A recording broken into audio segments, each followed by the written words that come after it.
How are you guys doing? You well? Are you ready to start? Let me ask everybody here to introduce themselves and say whether they are an entrepreneur or an employee. We can start with Frankie on your side. My name is Frankie Karugah. I'm happily employed at indahash.com. Okay, so employee. Okay. My name is Anna Njoroge. I am insanely entrepreneur. Entrepreneur, okay. All right, Philip Moturi, name so nice, gotta say it twice. I'm an employee at Shara. Okay, employee. Hi everyone, I am Anna Muhia, entrepreneur. Entrepreneur. Okay, so we have two entrepreneurs and we have two employees. And of course, as you guys know, the conversation that we're having today is basically entrepreneurship versus employment and trying to figure out which is the best way to financial stability. So my first question to the panel, now that we know where they're all from, is what's the start-off point like as an employee and as an entrepreneur? What's the start-off point and how much money are you making as you start off as an entrepreneur? Or how much money did you make in your experience as an entrepreneur and as an employee? What was your first salary? Yeah. As an entrepreneur, my first salary was zero. And I came from a place of making $250,000 a year in employment. But it was more about the passion in building something bigger than myself.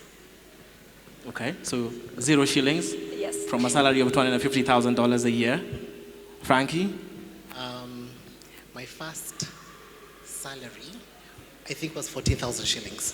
40,000 shillings. 14,000 Oh, 14,000 shillings. per month.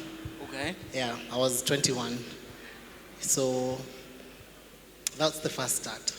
That was your start. Yeah. So 14,000 shillings. Yeah. Philip? Mine was a bit interesting. While I was in university, I actually got into contracts, so basically like some form of business, self-employment of sorts. But in terms of like actual salary employment, that ended up actually being lower, and it was 40,000 shillings. 40,000 shillings. 40. 40. Yes. Okay. Employment, 40,000 shillings. And Not bad, 40,000. So as an entrepreneur, of course, zero. Started at zero. Yeah. for the entrepreneurs who were at zero, right? When you're starting off at zero, you came from, in fact, you both had come from employment. Correct.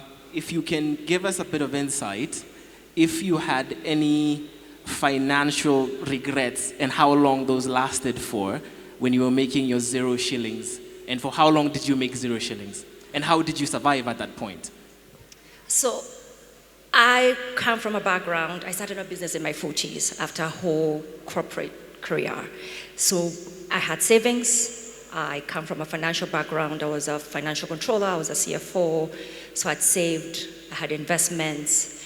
So there were no regrets. Because for me, when I made this step, it was from the heart. And it was prepared. Because I've done many financial modeling. I've had advised a lot of entrepreneurs going into business.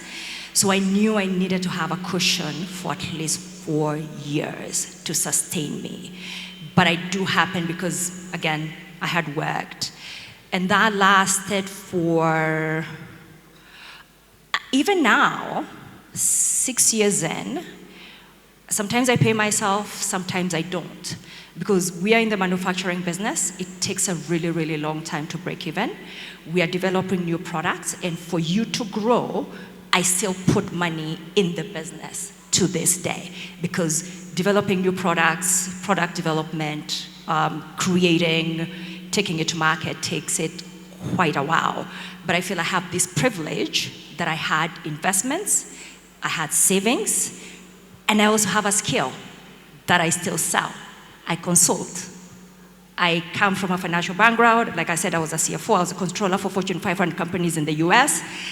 That is something I still do. So I still consult. So I don't need my business to live. So I can let my business be because I have a skill I can sell to live. Okay. I'll come back to a question for you, but let's hear Anne first. What was the question? Sorry. The question was, how long did you go with 0 shillings per month, and how long has that been, and how have you paid your bills? Unlike Waithera, I left employment without a plan. I didn't think it through. And obviously, immediately I resigned. I regretted that decision. I regretted it for a couple more months. But I guess the drive was coming from that place where I wanted to be independent, because I felt like I was like having a job is not, or rather, wasn't as stable as I thought it was, and I was just looking for independence. So I didn't make money for maybe another, I'd say 6 months at 0. Yeah. So for 6 months, you were, how were you paying your bills for those 6 months? I was negotiating with my landlord here and there, if I'm being honest. Yeah. I put in some money in a boda, and it would give me like small money for errands here and there, fuel, food. Yeah, and my parents were also very supportive during that season. Okay. Yeah. Again, I'll come back to you, but let me hit up the employment guys for a second. So for Frankie and Philip, while you're in employment, so you have your first salary, 14,000 shillings, you have your first salary, 40,000 shillings. How long does it, are you content with your salary? Are you happy with the salary that you're making? How long does it take you to feel like you're not making enough money? And the third question is, how long does it take you to realize the difference between gross and net vis-a-vis what care you're taking? So it took me maybe 3 years for me to realize that I need to make more money, because I had to move out, and now my bills are obviously changing. When you're making 14,000 shillings, you live with your parents, you're in school, so this is sort of like, extra income on the side, because you still get fare in the morning. Your bills are basically your own extracurricular activities. So that went on for maybe 3 years, and then formalized with a contract. Now you start making, in your 40s, your 50s. Then you start now seeing the value of money, because then you can be able to buy stuff for yourself. Your first phone is not the first phone you buy for yourself, away from your folks. That's exciting, The difference between a gross and net. I realized quite late in my life that I always needed to negotiate from a net perspective. I used to quote a gross figure as opposed to the net figure. And then your first paycheck, post your new salary, you're like, what? Yes, statutories, such things hit you really hard if you negotiate from a gross perspective. Yeah. Okay. Philip? Yes. So I think I got into employment. I was very fortunate. My first employer was a startup, very young, very small, and very fast growing. So by the time I was actually now really looking at, I'm not satisfied with this, was actually a couple of years later. Because within the first, I think, 3 months or so, it doubled. Then 6 months later, it tripled. I was expanding in my roles, growing really fast, just doing multiple things there, and fully dedicated. I completely stopped doing all other kind of extracurriculars. I remember I used to play rugby for the national team back in the day. Completely stopped that, focused purely on the work. The time when I actually started realizing, this income needs to grow somehow. Yeah. Now was when, you've got a wedding, you need to start a family, you need to start your home. Then I was like, I need more income. Yeah. So, and that was probably about 4 or 5 years in. Yeah. That was 4 or 5 years in. Okay, what about, I guess, carry, tax gross and net? When does that hit you, and does that affect your negotiations for your salary? So right from the onset, I have a CPA background as well. Right from the onset, I used to negotiate based on net salary, but I realized employers actually just look at the gross, which is basically them asking, how much do you cost me as an, from the company's perspective. So you just literally need to negotiate from that perspective, but always have in mind what the net income is that you're going to get home. The time when it really, really hit me big time was actually this year. I got a new job, and Ruto's taxes checked in. Yeah, that extra percentages, it really kills a lot of that income that was meant to have come in. Yeah. Okay, so Ruto's taxes are the ones that really messed you up. Yeah. Okay, a question for each of you, I guess, within the perspectives that you are. What is it about the other side of the divide? Whether you're an employee, so you're looking at entrepreneurship. If you're an entrepreneur, you're looking at employees. What is it that you look at and you're jealous of for what other people in the entrepreneurship space are doing, or what people in the employment space are doing? We can start on this side this time. Yeah? Man, I miss my salary. It used to come every month. When you're an entrepreneur, it's a bit different. So I've been employed, and now I'm an entrepreneur. The thing I miss most is how your job would be. So like you have a job description, like it's listed. You have 10, if it's too long, it's like 15 items, and that's your job description. When you're an entrepreneur, especially when you're starting out, you're basically everything. You're the accountant, you're the marketer, you're the social media manager, you're the person in production, you're doing literally everything, and sometimes I kind of envy that. I envy how back when I was employed, if you had let's say, I used to be in finance, so, we have budgets in place, and we've sort of have sales projection, and if they don't meet target, you sales department and you're asking them, yo, what's up? Why are you guys not meeting targets? As an entrepreneur, you call yourself or a small meeting, and ask yourself, why are you not hitting your targets? If you run out of, let's say, your cash flow, you're the one to figure out where you're going to get money to finance whatever you need to finance. So I kind of miss that, but also I don't, because it's helped me grow as a person in so many other ways than I could have if I was still employed. Okay. Philip? I'd probably say two things that I look forward to with nostalgia of sorts. One is just that 100% freedom of choice of what is it that I'm actually going to go for. Well, I assume that's what it is. Yeah.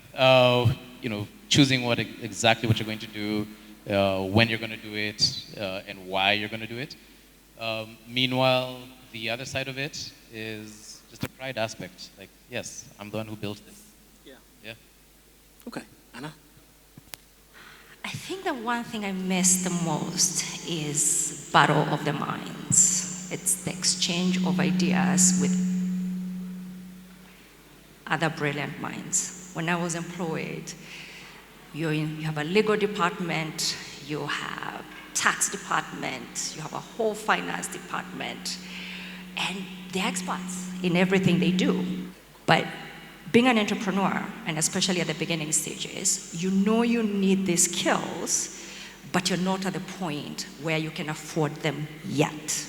So you're the vision holder for everything. There are days I wish I could just hand that off to someone else to deal with. The other part of it is, I'm not jealous, but it's this part. When I was employed, there was money, and I knew at the end of the month I'd have a paycheck. I have no payroll, I have no responsibilities. I make everybody laugh, and I'm like, my girlfriends and I used to do the brunch, a tribe, and massages at least twice a month. Now, no, we can't do that anymore.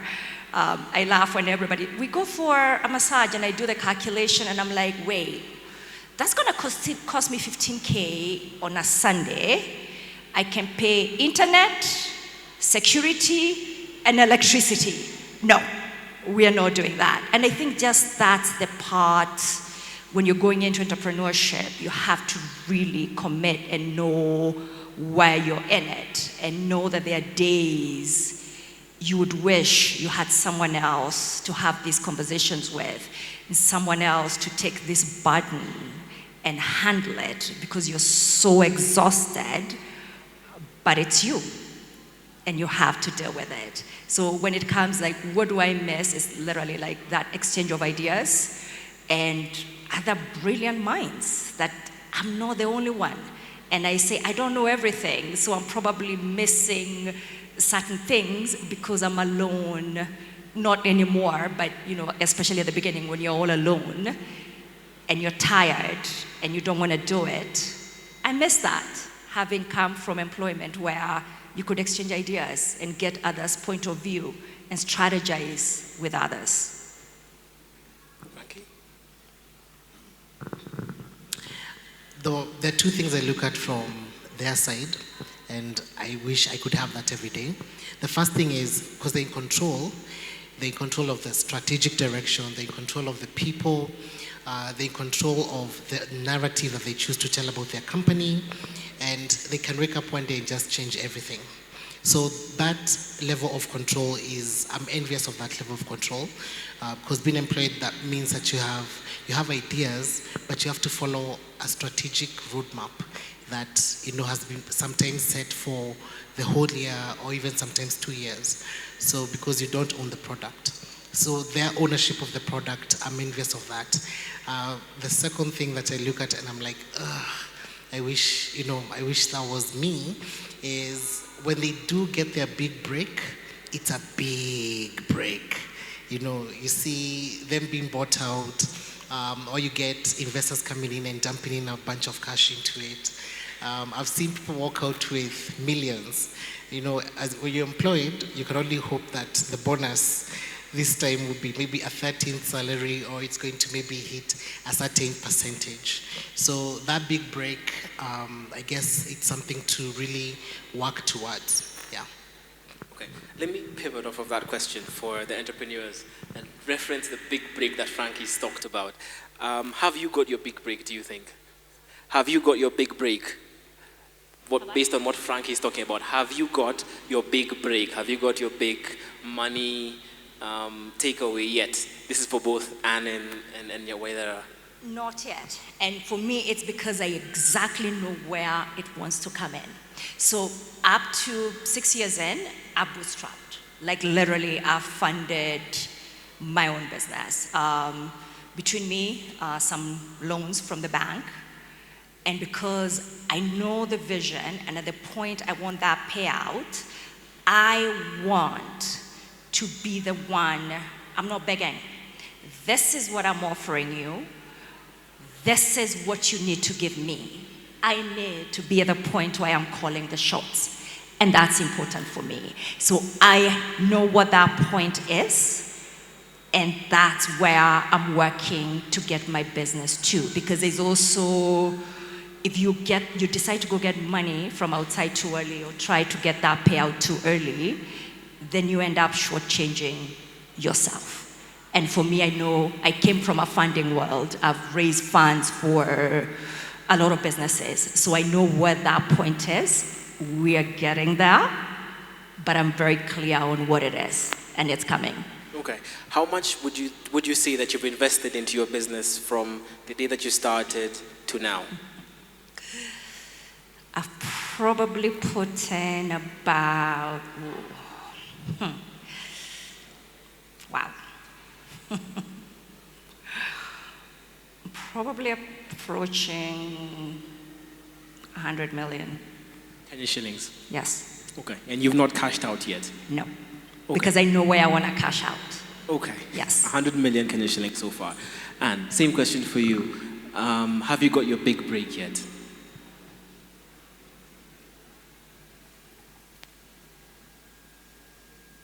Sorry. Have you got your big break Have yet? I? Barrack, I don't think so. Yeah. And I want to be very honest, and because we're talking about entrepreneurship, I know a lot of people look at entrepreneurship and what you see is the big break, but nobody talks about all the shit you have to deal with. Yeah. Forgive my French, I hope you can edit that out. Nobody talks about just the struggle of getting there. I create content on social media, especially on TikTok. I call myself Unprepared to Entrepreneur because I'm on a journey. When I started, I don't even think I had like a good understanding of the big break Waithera is talking about. Today I do, but when I started out, I didn't know this stuff. It's not the kind of stuff that you're taught in school. And so it's been interesting, and I would say I'm on that journey. And every time I fail at something, I believe I get closer. And that's how I kind of look at it. So as long as I keep doing it, I don't even know why I do it, but I think it's coming. It's coming because I'm wiser. As I go through the journey, I get wiser. And I know more than I did when I started. Okay. A question to Frankie and Philip, right? What is it like to not, or how do you ensure in your career, how have you ensured that you haven't gotten stuck in one role, whether it is via responsibilities, whether it is via the amount of money that you're making? How have you ensured for yourself that you're not stuck there and that you're able to ask for more money, get bigger roles? Yeah. All right. So that's something that I've experienced, I've gone through quite a bit and even thought through. One big principle that I've lived by is play the role that you want to have, right? The prior step to that is being excellent at your current job, so good at your current job that you're able to do it in like half the time, right? So if you're able to do it in like half the time, then the other half, you're able to actually, put in time into doing the kind of role that you actually want to do. And the thing is, when the employer, your boss or even the founder of the organization is looking for, who can we put into this, who can we promote, who can we, who's showing this good management skills, it's the people who've already demonstrated it. And how can you demonstrate it if you've not tried playing that role in one form, in one shape or another? So that's basically the general principle that I've applied there. Okay. Frankie? I've always looked at the whole company and look at where I want to be in terms of the next role, map those stakeholders, start shadowing them. So I understand what makes them have those jobs and I start learning from them. So learn many things. Be open to being completely broken down in terms of how you do things, to be deconstructed. And then always ensure that once you have your sights on something, you put a timeline to it. So if I wanted to, let's say, be MD, I would put maybe a 3-year timeline to it. And I'm marking milestones to see if my skill sets are starting to match up to the MD level in that timeline that I've set for myself. Yeah. Okay, tell me about the conversation you have with your boss to increase your salary. Like practically, what was that like, or what has that been like for you in your employment career?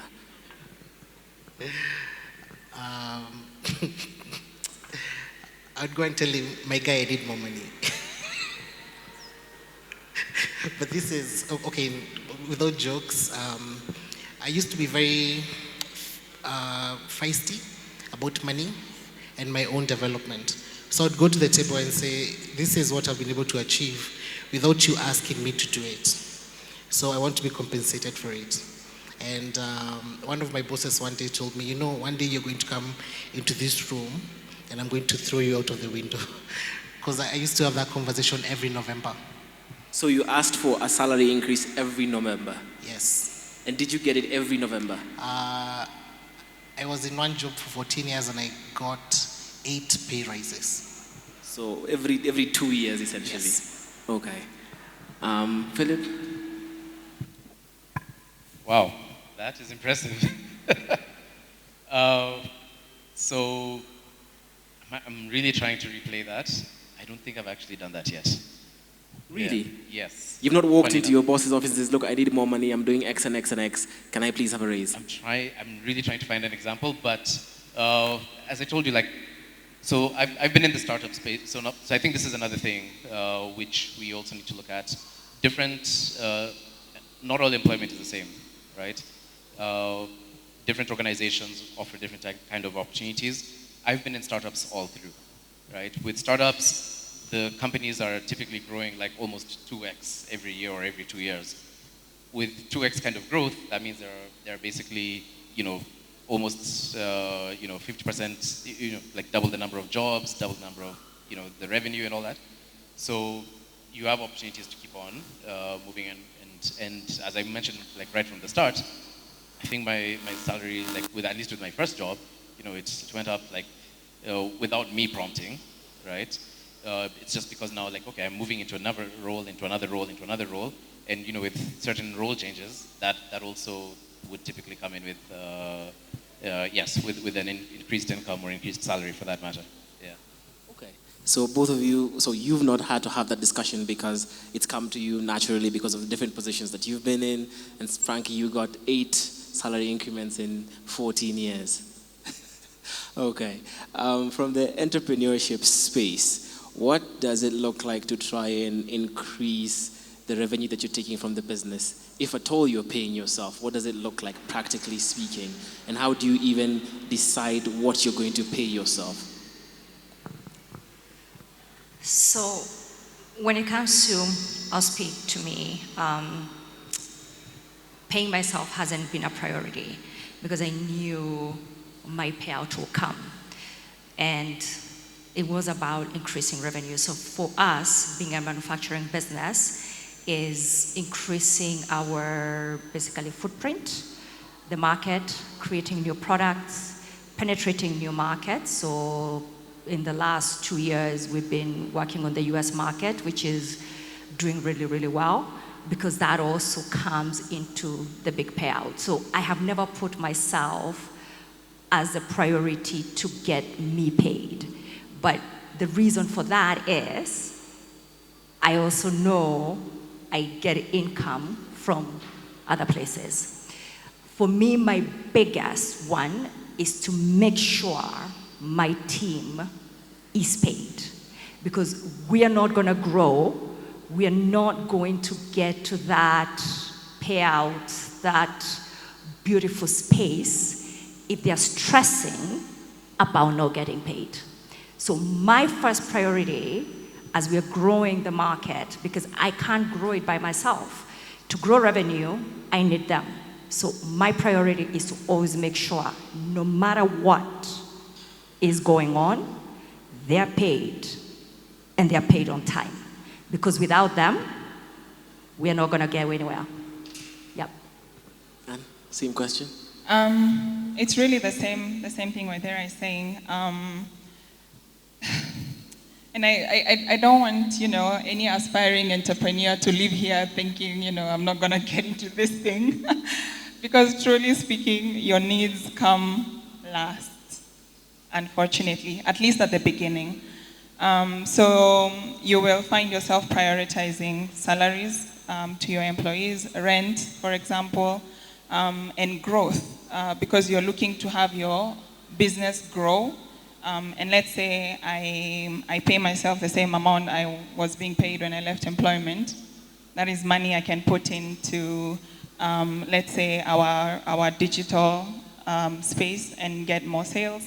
So it's always a catch-22. So there are other priorities at the beginning, but I've run some small businesses as side hustles. Yeah, even entrepreneurs have side things.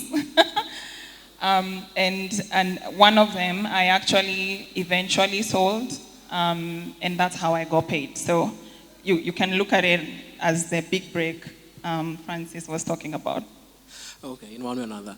I want to ask each of you about the darkest days that you've had in your relative spaces, and like actually tell us what was that darkest day, what happened, what was it like, why was it so dark, and what were your thoughts? We lost a contract that used to pay us quite, it was a massive amount. We went for status. After status, they asked us to stay behind, and they told us, unfortunately, the contract is being terminated, and the notice is going to go out in 2 days.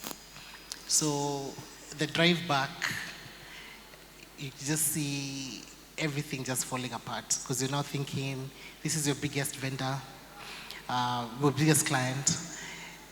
Your biggest client is possibly taking 50% of your resources. So now you're trying to think, what will happen to me? What will happen to everyone else? And how fast do we recover? So that was a hellish week. It ended up being 3 months of hell, but we somehow ended up recovering. But when you're employed and you have that one big contract that pays maybe sometimes 50% of your bills, and you overservice, the clients ask you, jump, and you're jumping over KCC and doing all manner of things, and you lose it. That is now the other side of employment, where you're not sure now. Because if your employment is tagged on performance based on value of contracts, you have to keep that client happy. And losing those big contracts ends up becoming, you can't sleep. Yeah. So because you said it was hellish for about 3 months. So within those 3 months, are you saying you're having sleepless nights? Are you saying you're wondering whether you're going to get fired or whether you're going to get retrenched? What are the actual thoughts that are going through you for those 90 days? It's restructuring teams to now try and fit them into other businesses that are not maybe well resourced, and trying to make sure that everyone is covered from a work perspective. But more importantly, you're out there as a leader trying to understand, how do I recover this loss? Who else can I go to? Who can at least help me recover, if not 100% of the value of the contract, at least even 40%, so that we're not bare bones. In that 3 months, you're now also trying to still, sweet talk the client. You're promising them things, I'll come to your house every morning, I'll make you breakfast. But trying to make sure they don't live in their entirety. So you pull all stops to make sure that your people are safe, your business is safe, and more importantly, you're safe. Because there is something called a post-mortem after these big contracts leave. And that post-mortem is to identify what went wrong so that it never happens again. But that post-mortem also identifies what the problem is, and sometimes you're the problem. And you're left there wondering, okay, is it the day I go home and eat mkate na chumvi? Yeah. Okay. Anna?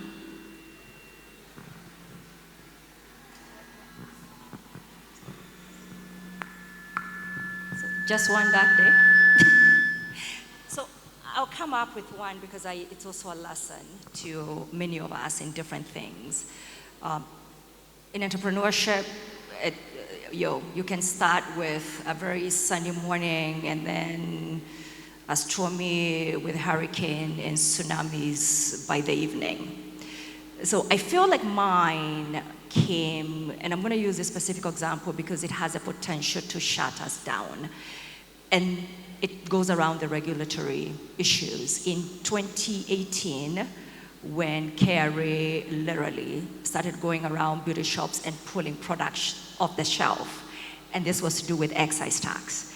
Because in the finance bill 2015, they introduced excise tax for cosmetics, and then it went quiet.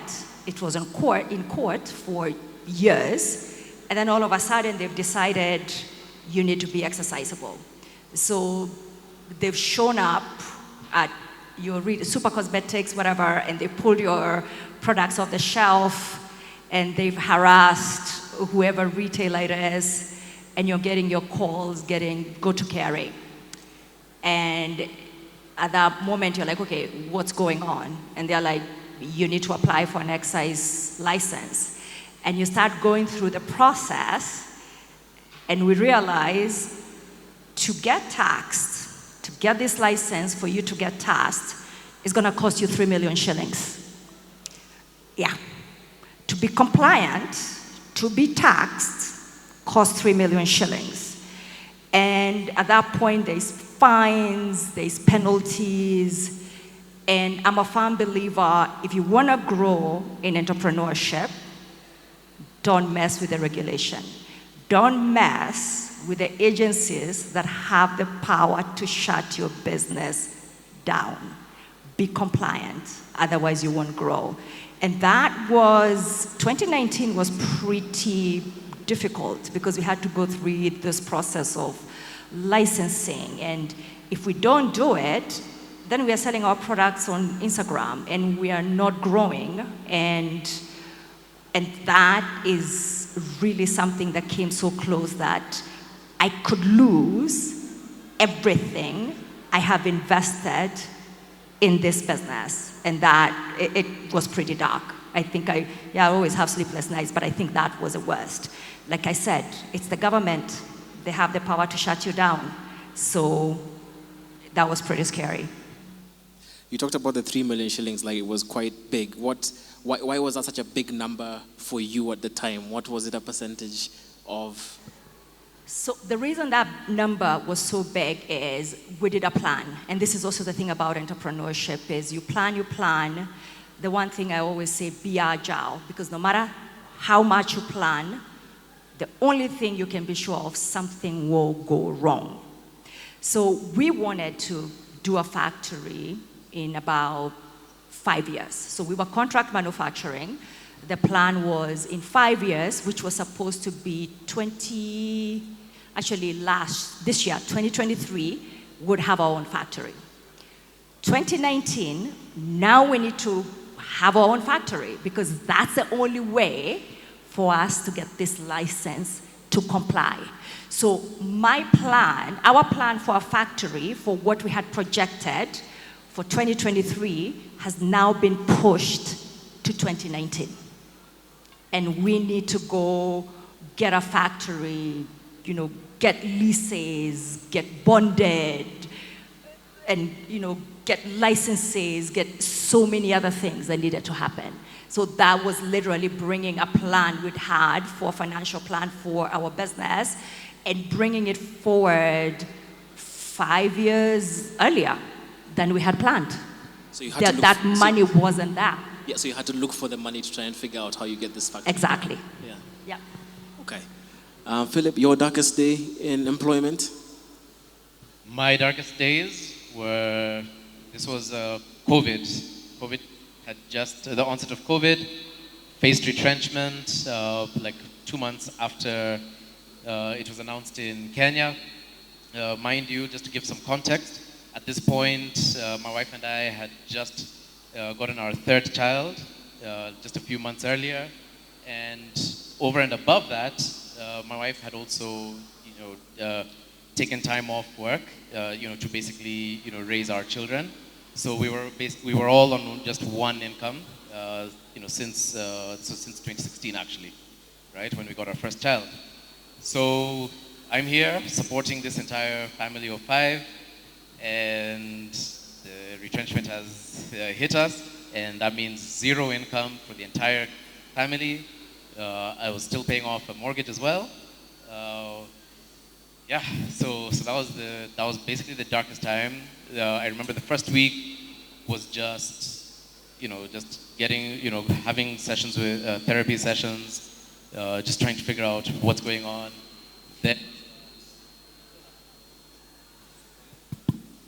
Then after that, the next 2 to 4 weeks later, it was just grinding 100% on, just doing job hunts, right?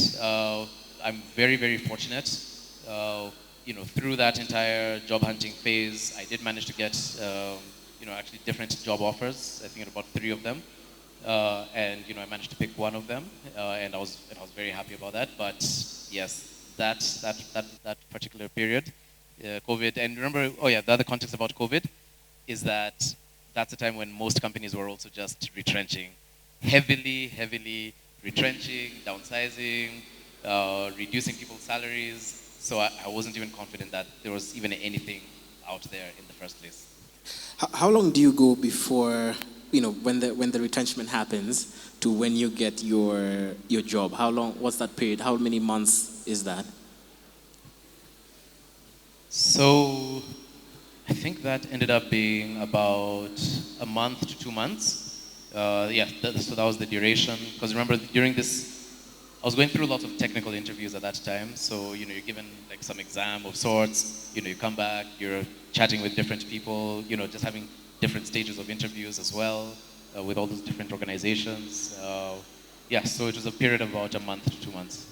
And how difficult was it? Because you've talked about going through a couple of different interviews and then picking from 3 different jobs and picking one. How difficult was it to secure these interviews? Like, are you just applying on LinkedIn and you get your response letter the week after? Yeah. Actually, that in itself is a big lesson that I actually learned. So, majority of these ended up even being referrals, right? So, one of the big things that I would definitely advise anyone is, number one, wherever you are, just make sure that you're always giving your best effort, always performing, always doing great. Because the thing is, majority of these referrals were from people who I had worked with before. So it's that they know the kind of person I am, they know the kind of authenticity that I bring to the table, and they with confidence tell guys, hey, there's this guy you need to talk to, and so securing the interviews were typically basically through those referrals. There were a few as well that I was sending out just I see an application and I apply, but majority of them, in fact, the ones which I ended up narrowing down to, 2 of them were referrals. The other one is one that I just independently, applied for. Okay, let's go to Anne. Darkest day in entrepreneurship. You need to ask me a positive question in the next one, please. Let's not scare people. So for me, the darkest day, I think it was 2018 or 2017. Actually, 2019, sorry, I'm confusing the dates. So I left employment and I started my company, Linity Dynamics Africa. We sell software solutions, and I landed my first big gig. And I was really, I was craving the team. You remember what I talked about, like a project manager, sales manager, to do this and that so that I don't have to do all the heavy lifting. And so I got myself an office. And that didn't go very well. So I would say I completely forgot. I don't know. Did I forget, or I just didn't know? I can be honest here and just say I didn't know. And so you assume you will build and they will come, and then you assume that the reason why you're building that product is the reason they buy. It's actually not. Sales is the heartbeat of your business. And I completely missed that. I wanted to hand over the sales role to someone else. And we weren't making any sales. So the deal that I had closed, basically I paid salaries and rent and bills and whatnot, and until I had no more, and I had to basically dismantle the furniture and go take it to storage somewhere. The thing I learned through that process is, today, if I had to make that decision, it would be quick, fast. I wouldn't even stress about it. Like, I just look at the numbers, I look at the trajectory of the business, I look at how the economy is at the moment, and I just make a decision. But at that time, I guess I was too emotionally attached to this baby that I was growing. And at the time, it felt like the worst thing the absolute worst thing that I had ever gone through. Today, I'll close. I'll go and I work from my other bedroom, easy. That would be an easy decision. But it's the thing about entrepreneurship. Some of these things you grow, it's a journey, I would say. Yeah. Okay.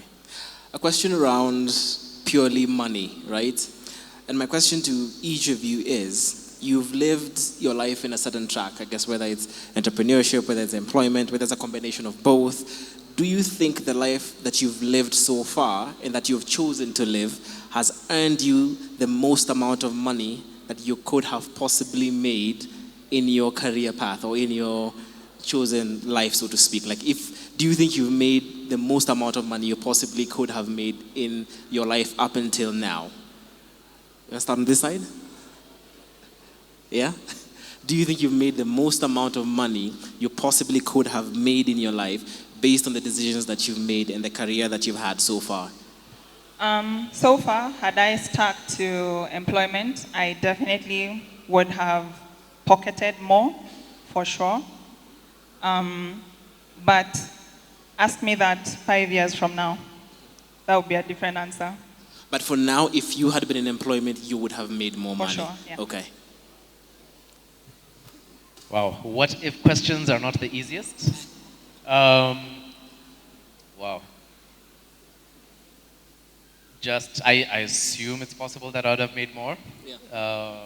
Yeah, but I can't give the science to it, can I? Yeah. Are you content with the amount of money that you've made so far in employment? Oh, about contentment, yes, I'm content. You're content? Yes, okay. I'm content.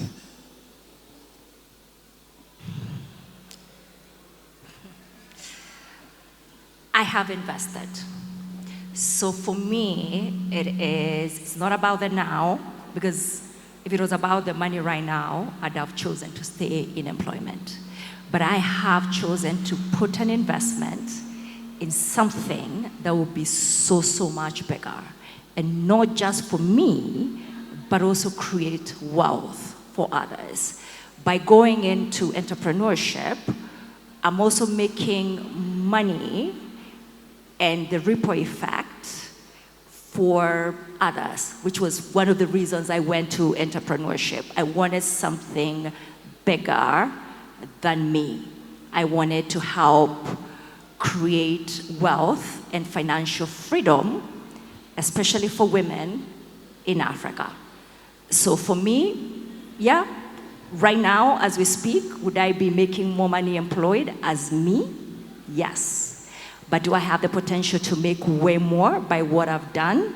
Yes. Am I making a bigger impact by creating wealth and having other people make more money?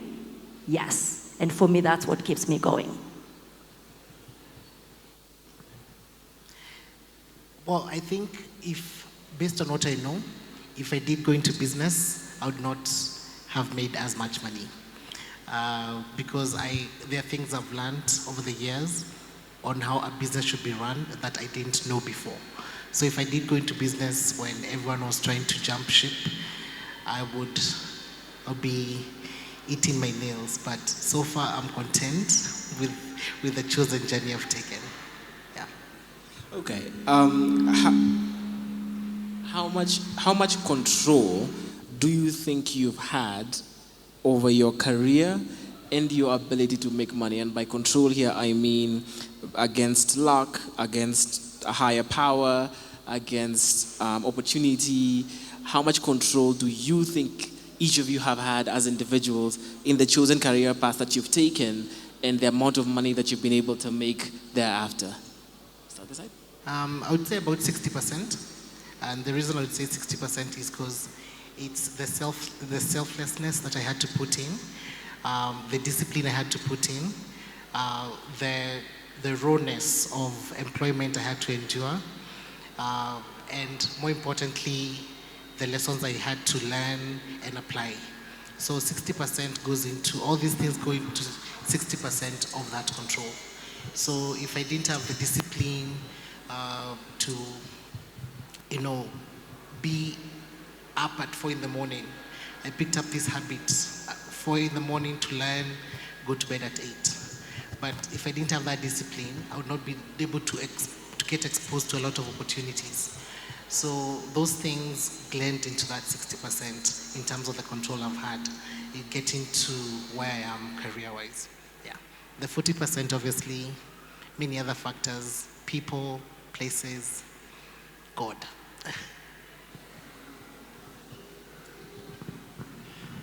I wanted to say 100%, but as he put God in there, I realized maybe I shouldn't say 100%.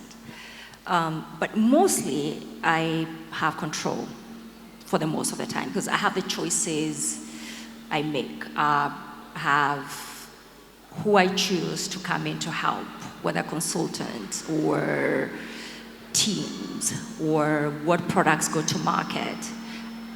I also have the agility to make decisions very, very, very quickly.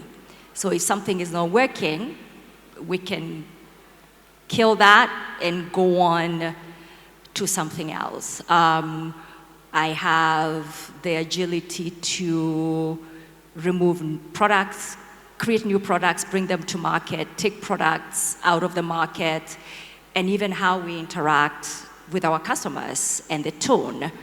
And that is not something I had fully in control while I was employed. So right now, I'll say I have about 95% because we can listen to our customers. When my team comes and they tell me what's going on, we have the agility to move fast. But of course, there's a 5% that's beyond your control. There's nothing you can do about it. There's God, there is other things going on, there's COVID, there's the economy, but for the most part, I have about 95% control. Cool. I'd say it's pretty decent. I'd probably put it in that closer to his range, maybe 70%. I think with options and with choices, then you just feel more empowered. And I think that's one of the things which, as I pointed out with the referrals, like so those referrals would always typically still come through even when I'm not looking. So as a result, you just feel that empowered, in that sense. And, just have the ability to choose, okay, no, this is the kind of role that I want to go for. And it has actually worked in, and this is something which I'd like to also probably advise guys, is when you are looking for a job, don't just say I want a job, right? Like just state, this is the kind of thing that I want to do, and this is what I'm looking for, and this is why I feel like I'm fit and ready for that kind of role. And I literally remember doing that, and a year later, someone came up to me and was like, hey, I think I have a job for you that fits exactly that kind of, like what you described. And that did actually come through. So I'd put it at probably that 70%. The other 30, as you can state, at the end of the day, the founder of the organization chooses what you get, which direction you guys are taking, ultimately. So that's the reason why. Anne? I would say I'm 100% in control of my input. And I think a lot of the time when we're going in business or as entrepreneurs, we really focus on the destination and completely miss the journey. So I'm in control of the input that I put in my business or in myself for my own personal growth. What comes out on the other end, it's completely out of control. There's the government. There are so many moving parts. I can't control that, but I can control the input. And sometimes you get positive output, sometimes not so good. You take the lessons, you readjust your input, and you try again. That's how I look at it. So I'm 100% in control of my input. I can adjust, I can tweak, I can pivot, I can do whatever really I'd like to do. So that I'm 100% in control of. Just the output is whatever the output is. So there are a couple of questions that have been sent. This one is to everybody on here, which is, what do you do when you feel like giving up or when you felt like giving up in your respective fields? What's the thing that you do when you feel like giving up? Want me to start? You're looking at me. Yes, want to start there. Let me tell you an interesting story about the day I've had today. Like, I'm not talking about yesterday, I'm talking about today. I had a really good meeting in the morning. the kind that leaves you on a high.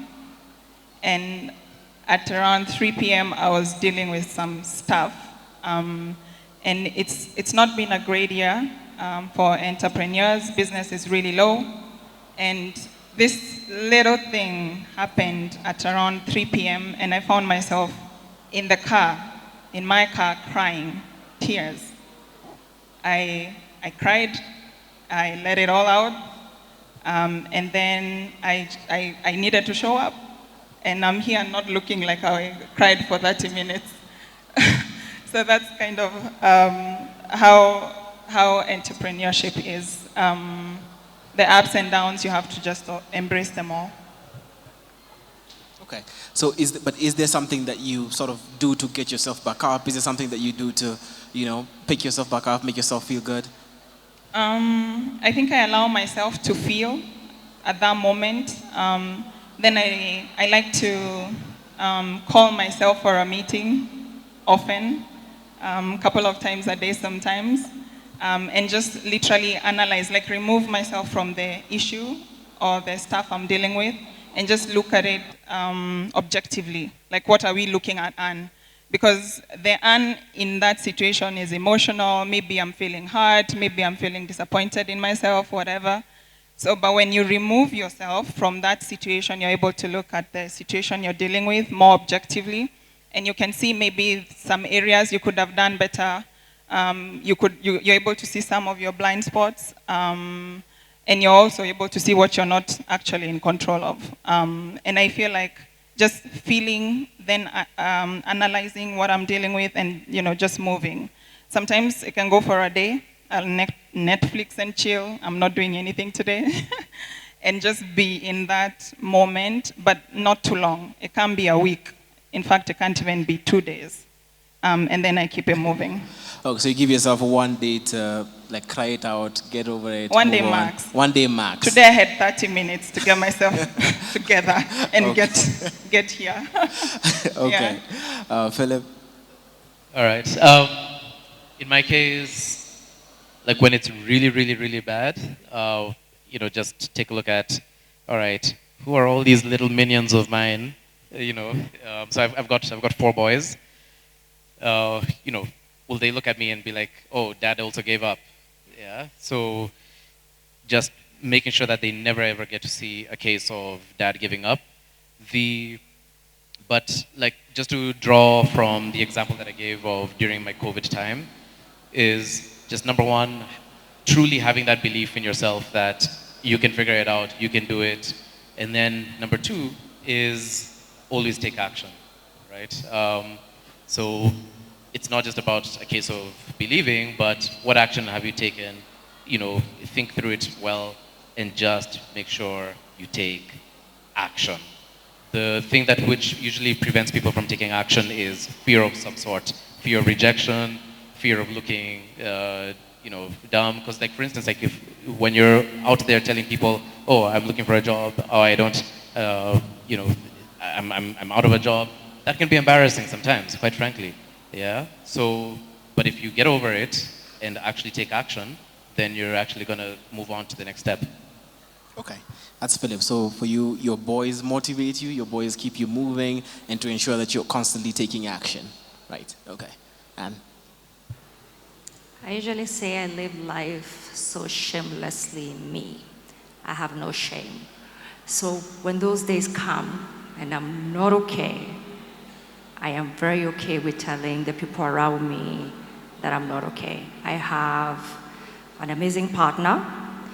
I have a really phenomenal network. I don't actually call them network, they're friends that I can reach out to and say, I'm not okay.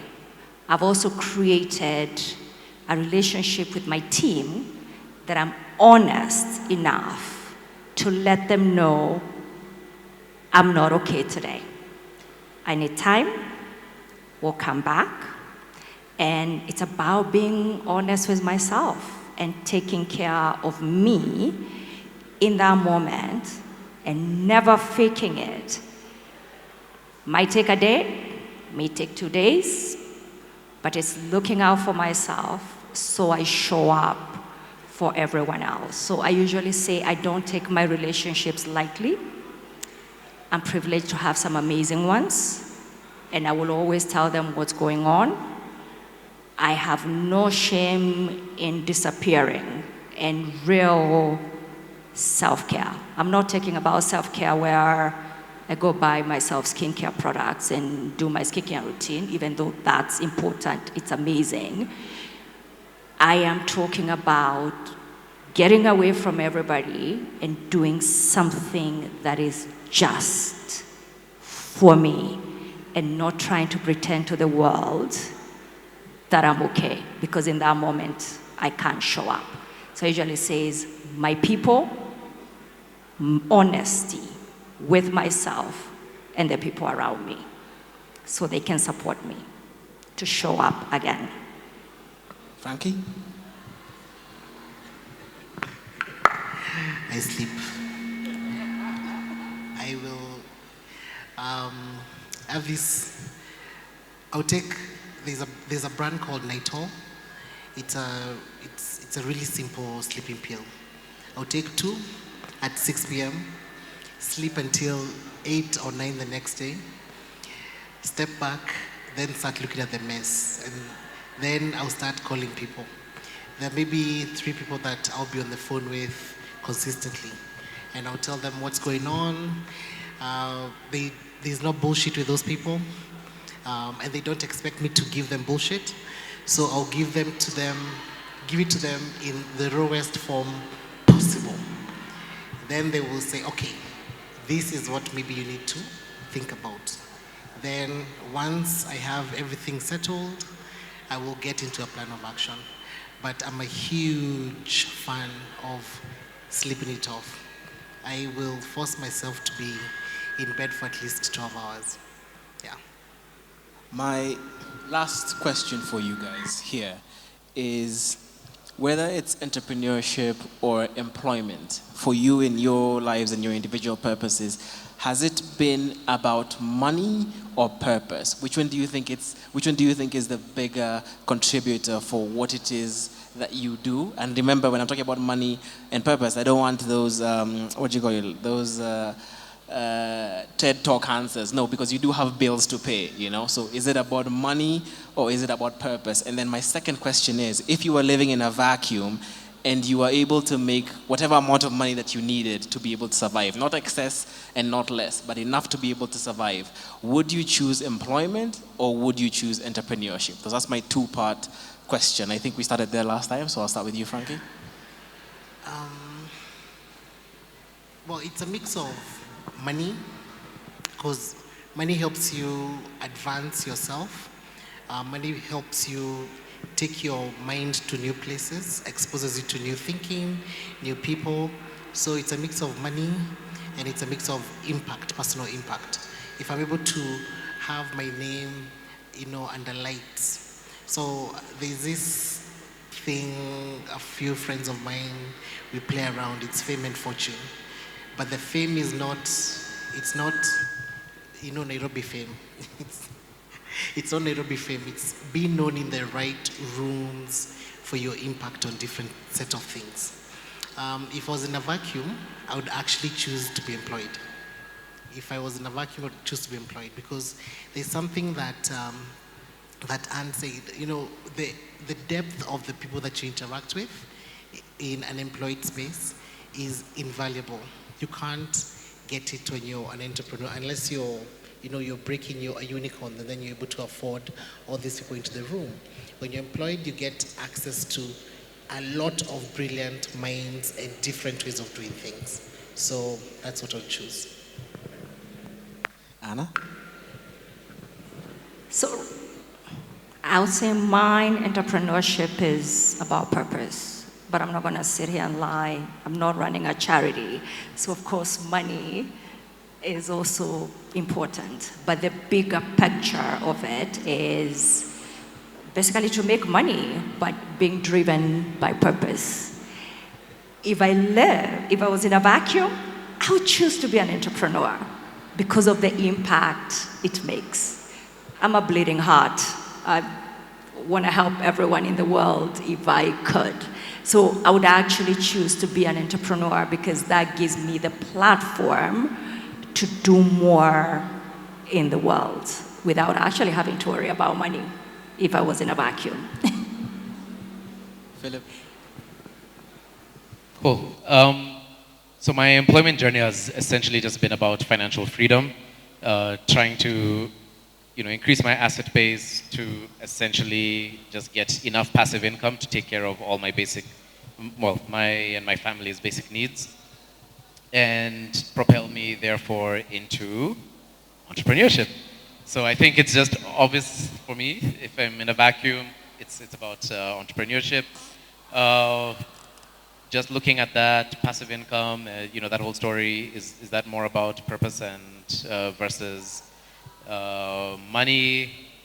It's about money that leads to enabling me to freely go for purpose without making the purpose also break a buck, right? Yeah. Okay, makes sense.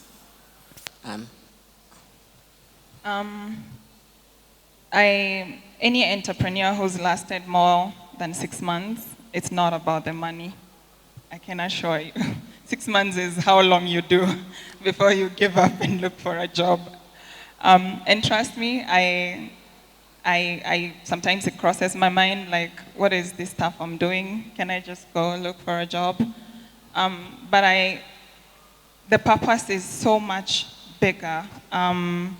And the thing I love most about the journey I'm on, and I've been employed, and now I'm in entrepreneurship. It's like I discover with every single day there's a new version of me. I am constantly growing and evolving. And if you met Anne from, let's say, 5 years ago, she's not the same person. If you met Anne last month, if I tell you the stuff that has happened in the last 1 month, I am definitely not the same person.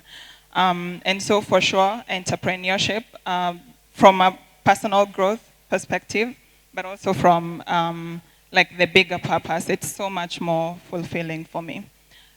If I were in a vacuum, I'd still choose entrepreneurship because I don't know. I am looking forward to meet the future version of me because I don't even know what she'll be about. Yeah. All right, thank you very much. A round of applause for the panel. So I want to welcome questions from the audience. Anyone with a question, just shoot your hand up. I will come to where you are. Hello, my name is Philip, and I have a simple question. Like, what will you do differently, when you look back when you're in your early 20s, what will you do differently to become maybe a better entrepreneur than you are right now? For me, to be honest, nothing. Because the journey I set out to do in my 20s was very purposeful and it wasn't entrepreneurship, it's actually in employment. And that was to become the best and know the business world in the best way I could be. So I worked in various industries. I was in construction, I was in media. This is my corporate career came up in the US. So in my 20s, I would turn out down jobs because they didn't give me what I was trying to achieve as an individual. But that journey was me getting to the top and being the best and giving me the best skills. Actually, at that time, it was about making money, to make the most money possible. However, those skills have come to probably be some of the best that have helped me in this entrepreneurship journey, in the agility, in the planning, in the networks, knowing who to reach out to. So actually, the path I set up in my career in employment has actually placed me in the best space as an entrepreneur. So I have no regrets. I wouldn't do anything differently. Hey, Waithira, you're making me look bad. There's plenty I would do different. But for me, I guess when I started out, I I really obsessed about the product. You know, it's like when you're selling a pencil, it's this shape, it's this long, it's this color, and it writes like this, and you know, you're crazy about the product, and you completely forget about the route to market. And I mentioned earlier, the reason you build it is not the reason they buy. And just because you're open doesn't mean they'll come and buy. So you actually need a route to market strategy. How are you gonna get clients to actually buy your product?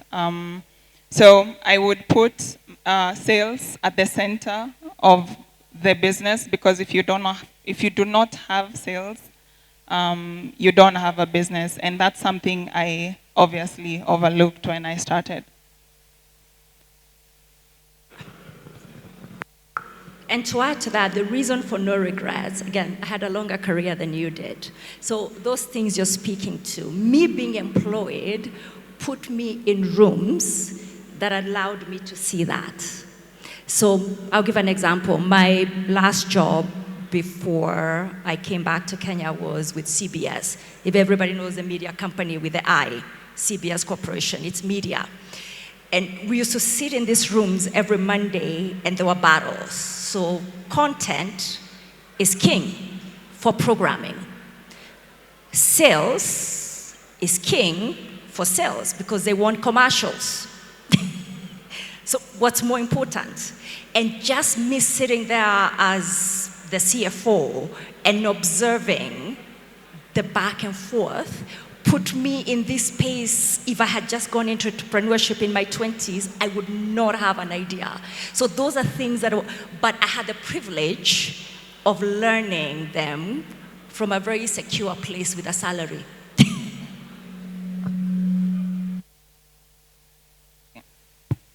By observation, so yeah, I would say don't go into entrepreneurship straight from school.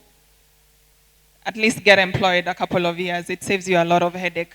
For sure, the little experience I have has saved me a bit. So yeah, I agree with Waithera. My name is Matthew. I have two questions. One question to entrepreneurs and one question to employees. The first question goes to the entrepreneurs. It's a short question, actually.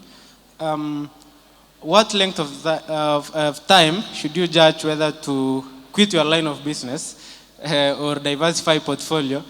Because I tried a fast food and I closed it after 1 month. I even tried a tours and travels company, and I've done 2 trips so far. So I don't know. What length of time should you judge whether to quit or diversify? So that's to the entrepreneurs. And to the employees, I want to speak on behalf of Gen Z. We have a challenge. We have a challenge because we are done with studies, we want to be employed, we go to the employment, we find the senior management and the intermediate management are elder people. They're in their 40s, the youngest ones, and 50s, 60s. Huh? So you can tell in terms of technology, those guys are a bit, I don't want to say behind, yeah, but they can't compare to us. That's the point, what I want to say. So this is the issue. Yeah? When you go to these employments as a Gen Z, you find there are things that with technology you can do in minutes. You understand that? So you can do in minutes. But these guys, they struggle to do it in days. They are your elders, they are your seniors. And if you offer to help, do that in minutes that you think you can, it's like you are threatening the office, you are threatening their jobs. To the employees, how can you advise a young person who feels like they can be useful, but they are not being utilized? Thank you so much. God bless you. So I'll start with entrepreneur. When should you know when to quit or when to diversify? The one thing I'll say is know your business numbers inside out. And this is the one thing entrepreneurs don't like to do. It's the numbers. But that is the health of your business, and you should be obsessive about it. It doesn't need to be you. Get someone good. Do your forecast, do your budgets, do your financial projections. know where your break-even is. So it's not about a time, it is about what is the health of your business in numbers terms. Ask for those management accounts every day. Sit down with your accountant. And I tell everyone this, and I know entrepreneurs especially, I come from a finance background, but most don't want to do this. If you don't, you'll probably fail. And that's how you tell, because it's the health of your business presented in 3 pages. Your P&L, your cash flow, your balance sheet. Are we making money? Are we losing money? Do we have even the prospect of making money? And if you're not making money, it's a hobby. Get out. I have a bit of input. When you're starting out, you don't have a P&L. There's actually nothing. You just have a product and you have no idea how or why how you're gonna sell it. So at the beginning, yes, numbers are very, very important. I advocate for that. I'm also a CPA, so I don't know if Barrack chose us by our, but yeah. So numbers are important, but when you're starting out, there are no numbers because there are no sales. So and I understand where he's coming from. He said he gave up in a month, Matthew. 1 month. 1 month is not enough. You probably picked the wrong product. I'm sure you guys listen to TikTok and they give you a list of businesses you can start for only 5,000 and you can make so much money, and then you rush in there and then you realize, oh snap, I can't sell shoes, or I don't know, whatever product it was. So when you're looking to start a business, it takes more thought than just picking the product. You need to figure out what the product is, yes, your target market profile, your customer, figure out how you're gonna get to them, your route to market. There's so much more that goes into it when you're starting a business. Okay. Based on the question about dealing with the old, the old, what do you call it, bosses, employers, and you're trying to give them, use technology to do this thing much faster. I can probably look at it from two ways. A, barking up the wrong tree, which basically means that maybe it's just not the kind of organization that that appreciates that kind of thing.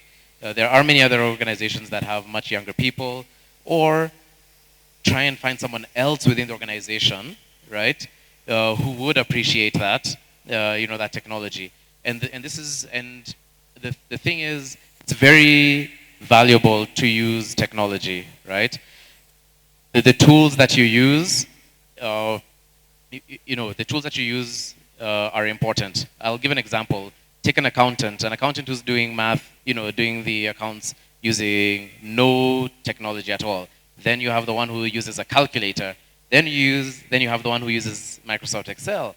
Then you have the one who uses, a system like an ERP or Sage.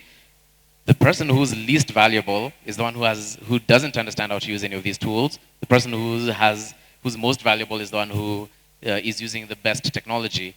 So, and if you are the one who's able to use that best technology, you are going to be more valuable if you've especially used it, you have that skill, and you can actually get a bigger income wherever else you're looking for another role or another job.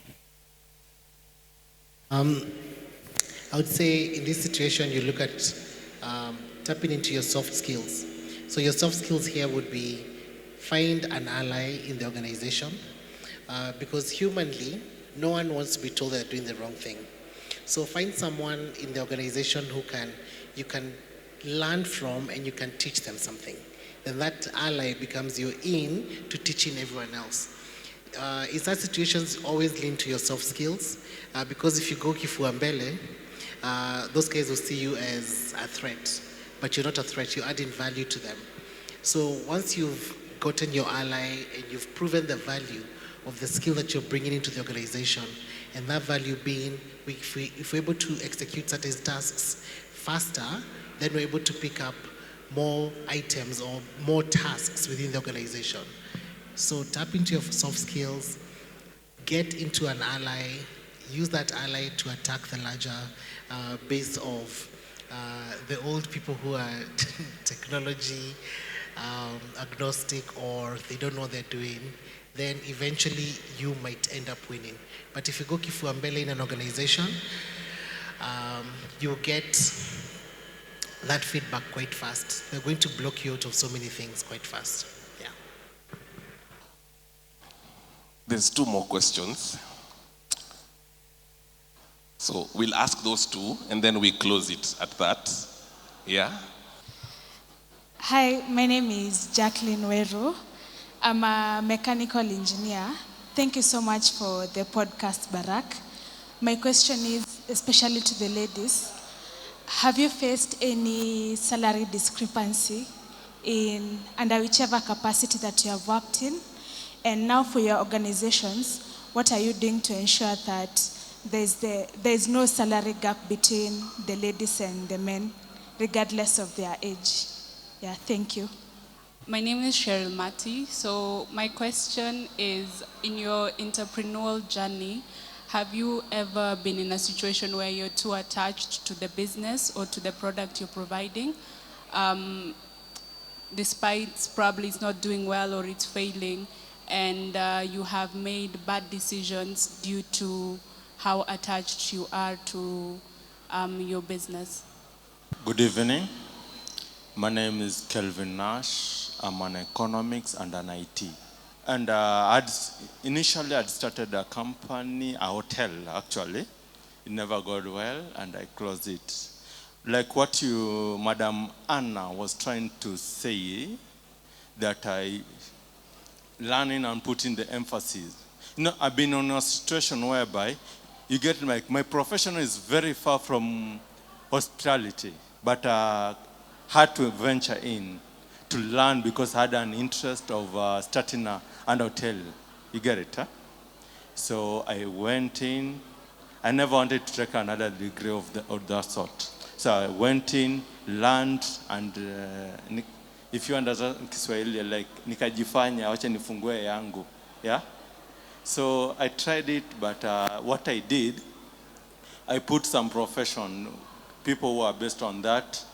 They failed me. One of my sisters, in fact, she's the one who failed me more, and it collapsed. So you as the entrepreneurs, yeah, I would like to get some guidance. So far, I'm into programming and sort of that. Thank you.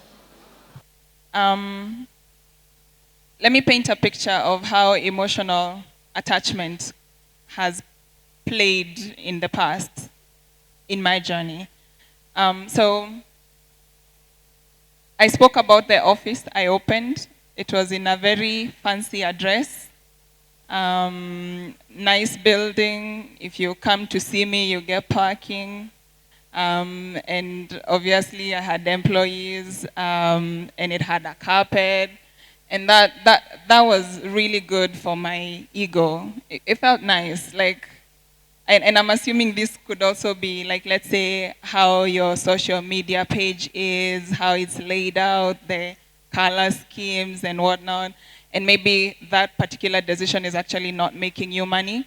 So for me it was the office, and I had attached that to like success, which is not. My bank was telling me, no, Anne, you're running broke. You need to close this damn thing. But, it took me such a long time because I was really, really attached to it.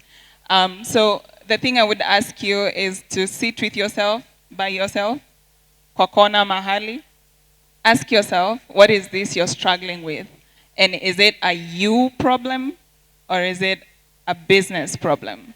Because if you look at it from as a business, I'm sure you already have the answer. If you look at it as a you problem, then you're just complicating things for yourself. Yeah, that's what I would say. Emotions.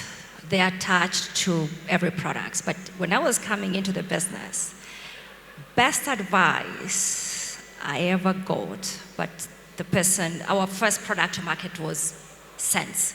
We are known for body mist. And I'm an outlier when it comes to scents. You'll have outliers over here, you have the middle, which is where the most of the population is. I tend to fall way, and when I wanted to create the first product, I wanted to create what I liked. And I had an advisor, and he actually told me something. It is not about you. And that's the best advice I ever got, because it's so easy to get attached and emotionally attached. So we first went to market with 2 body mists, and I'm giving you as a story as what happened. And the first time we did an activation, and it was at Eva Pharmacy at the current hub. And I actually took 2 friends of mine so they could be there for moral support. Because for me, if you don't like the product, it is about me, but it is not about me. So I had them there so that if somebody came in and they decided they didn't like it, they'll be like, move. It's not about you. So yes, it is easy to become very emotionally attached, but you have to remember, it is not about you. It's a business. It's about your customer. Doesn't matter how much you love it. If your customer doesn't love it, it doesn't matter. And I think there was a lady who asked about salary discrepancies.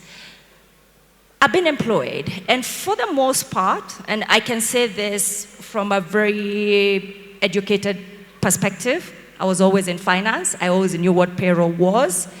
No, I have never faced salary discrepancies from the male based on what my experience level was at that time. The only one time it ever happened is, I remember taking a job. It's actually not a job, it was within the same company, but picking up a different role. And I accepted less than what I had wanted. And in 3 months, I was so discontent, I was about to quit. So this is the advice I will give. If you have a value on yourself, on what your salary should be, don't take less. Because if you do, you're still gonna be discontent in a month or 2, and it's even worse. So let it go. That's it, because it happened to me. And this was way later in my career. I ended up getting, once I raised it with my employer, I ended up getting way more than actually what I had originally asked for. But by the time I had checked out, the money didn't matter anymore. So pin your value and stick to it. And then there was a gentleman who was asking about entrepreneurship. So the one thing you have to accept in entrepreneurship is failure is a real thing. You have to be comfortable with failure. You will fail, but it's not, I actually don't call it failure, I call it experiences. Because now you have more knowledge to move on to the next thing.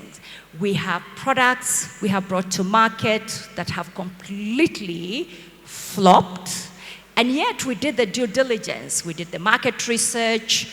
We even went around and asked people, but when we released it, it failed. And you have to put that to bed, start out with new things.